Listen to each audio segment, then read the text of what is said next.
Servicing centre आसपास है या नहीं है। आप जानकर हैरान हो जाएंगे कि हमारे देश में हवाई जहाजों की सर्विसिंग यानी उनके मेंटेनेंस, रिपेयर एंड ओवरहॉल की पुख्ता व्यवस्था ही नहीं थी। भारत के 85 एयरपोर्ट 85% हवाई जहाजों को आज भी मेंटेनेंस, रिपेयर एंड ओवरहॉल यानी एमआरओ के लिए इस काम के लिए विदेश भेजना पड़ता है। इसलिए हमारी सरकार ने ठाना है कि एमआरओ सेक्टर में भी भारत को आत्मनिर्भर बनाएंगे। अब भारत में ही बहुत बड़े पैमाने पर एमआरओ सुविधाएं विकसित की जा रही है। आज यहां जेवर में भी एमआरओ सुविधा का शिलान्यास हुआ है। ये सुविधा जब तैयार हो जाएगी तो ये देश विदेश के विमानों को सेवा देगी। इससे देश को कमाई भी होगी, हमारा पैसा भी देश में ही रहेगा और युवाओं को अनेक रोजगार भी मिलेंगे।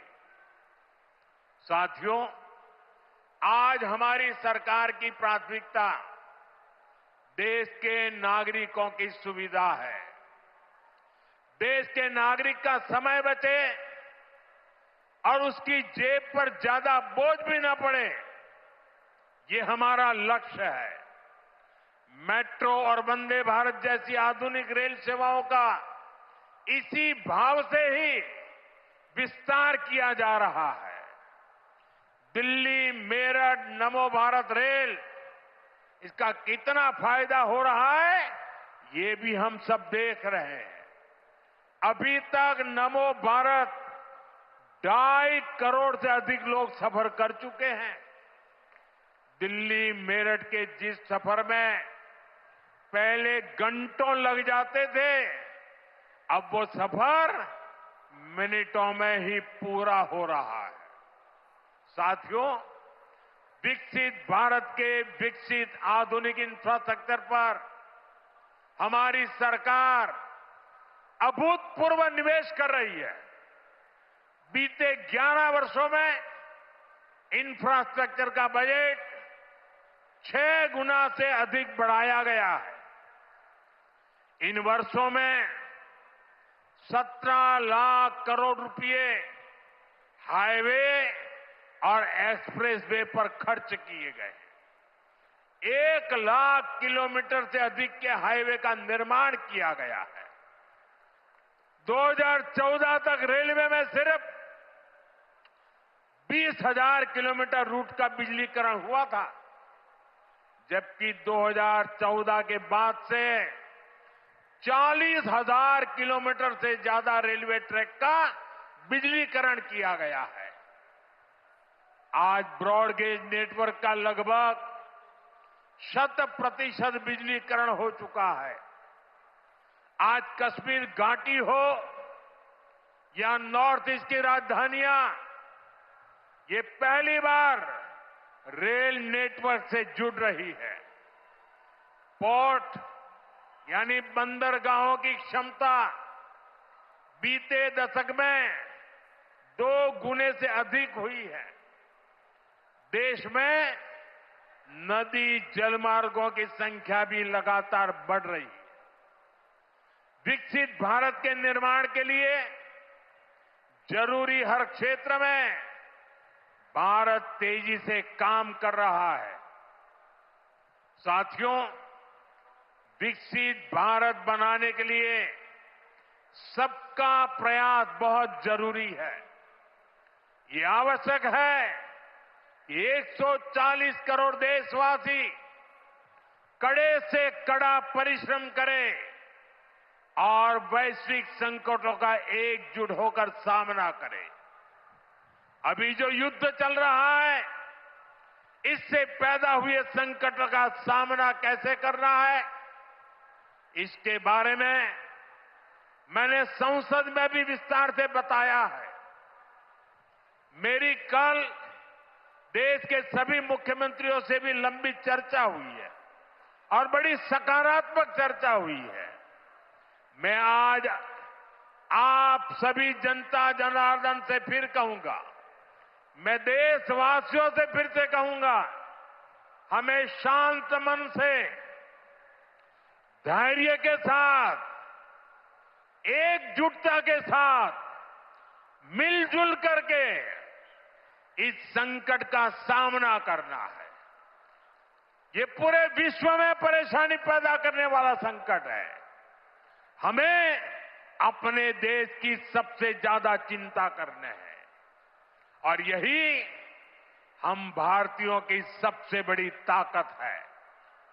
मैं यूपी के, देश के सभी राजनीतिक दलों से भी आग्रहपूर्वक कहना चाहता हूं, विनंतीपूर्वक कहना चाहता हूं, इस प्रकार के संकट में ऐसी बातें करने से बचें जो देश के लिए नुकसानदायक है, जो भारतीयों के हक में है, जो भारत के हित में है, वही भारत सरकार की नीति और रणनीति है।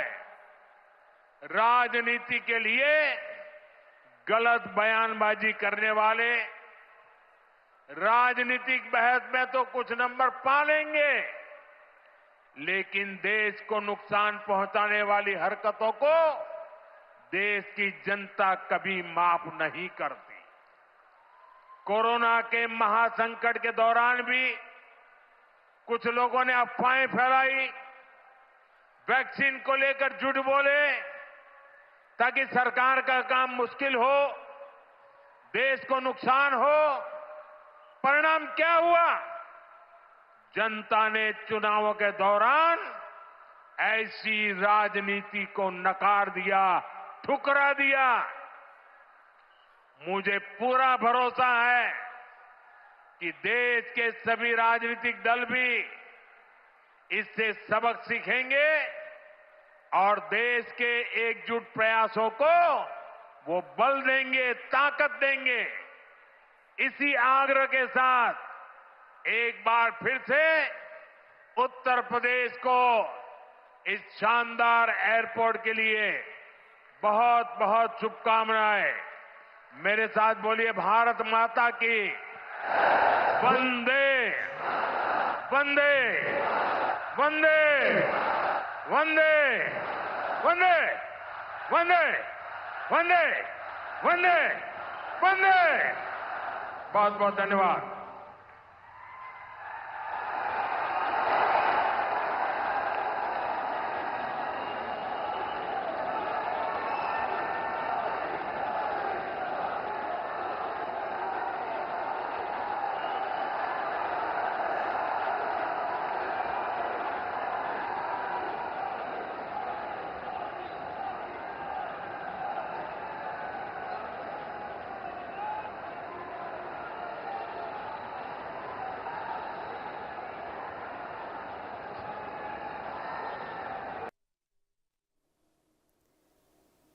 तो पीएम मोदी को आप सुन रहे थे, शानदार एयरपोर्ट का उद्घाटन करते नजर आए। आपको बता दें, उत्तर प्रदेश को नई उड़ान मिल चुकी है।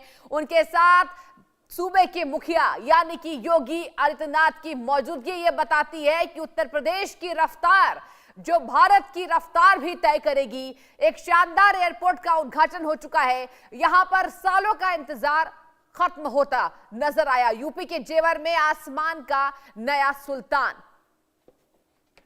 और बता दें आपको, यूपी को मिली नई उड़ान, पीएम मोदी ने किया जेवर एयरपोर्ट का उद्घाटन।